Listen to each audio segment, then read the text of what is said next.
নমস্কার বন্ধুরা, আমার ছোট্ট চ্যানেলে আপনাদের সবাইকে স্বাগত জানাই। বন্ধুরা, আজকে একটা সিম্পল শুটকি মাছের রেসিপি শেয়ার করছি।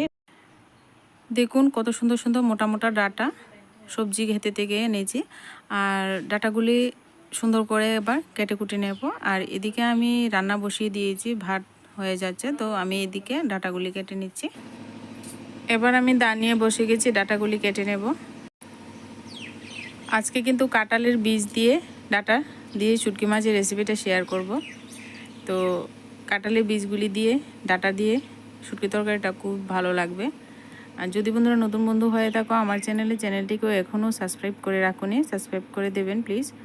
আর সাবস্ক্রাইব পাশে থাকা বেল আইকনটি বাজিয়ে রাখবেন। আমার এই ছোট ছোট ঘরোয়া রেসিপিগুলি আপনাদের কাছে যদি ভালো লাগে অবশ্যই কমেন্ট করে জানাবেন। তো আমি দেখো এদিকে সব ডাটাগুলি সুন্দর করে কিন্তু কেটে নেব।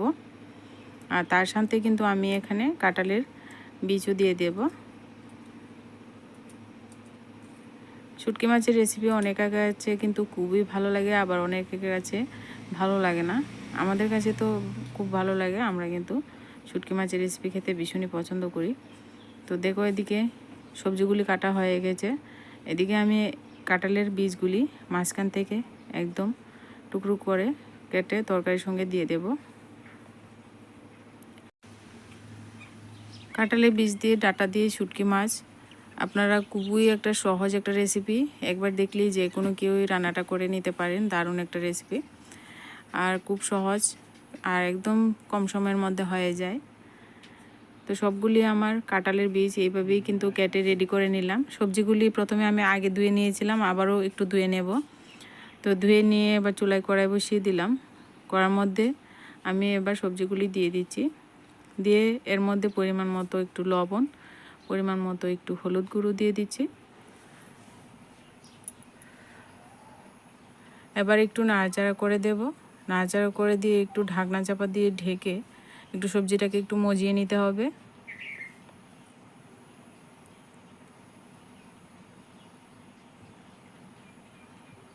তো এবার নাড়াচাড়া করে সবজিটাকে একটু সময় ঢেকে দিচ্ছি। তো একটু সময় পর কিন্তু ঢাকনাটা উঠিয়ে একটু নাড়াচাড়া করে তারপর কিন্তু জল দিয়ে দেব। একটা মশলা বেটে নেব, এর মধ্যে থাকবে কাঁচা লঙ্কা, শুকনো লঙ্কা, রসুন আর পেঁয়াজ। দেখুন আমি নিয়েছি, কিন্তু মশলাটা বেটে নেব, আপনারা মিক্সিং জারেও করতে পারেন।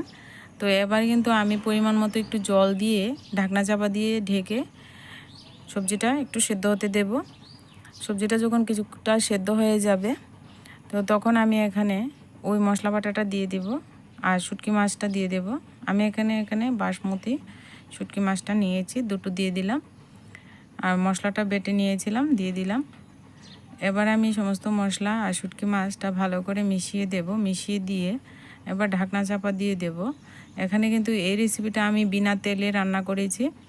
আমরা অনেক সময় শুটকি মাছে অনেকেই তেল দিয়ে খেতে পছন্দ করো।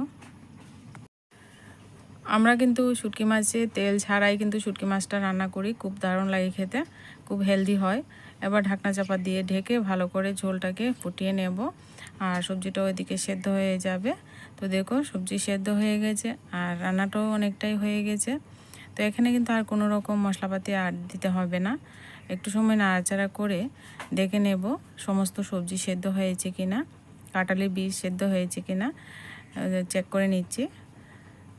তো দেখুন সমস্ত সবজি সেদ্ধ হয়ে গেছে। তো রেসিপিটা কিন্তু একদম নামিয়ে নেওয়ার জন্য রেডি। আমি একটু ভেজা ভেজা রেখেছি, আপনারা চাইলে কিন্তু এটা ঝোল ঝোল রান্না করতে পারেন, আরও একটু শুকিয়ে নিতে পারেন, পছন্দ অনুযায়ী করে নেবেন। রেডি হয়ে গেছে, রেসিপিটা নামিয়ে নেব। তো শুটকির কাঁটাটা ফেলে দেব, তুলে মুখে পড়বে না। তো আমি নামিয়ে নিচ্ছি। দেখুন কতটা সুন্দর এবং লোভনীয় হয়েছে রেসিপিটা।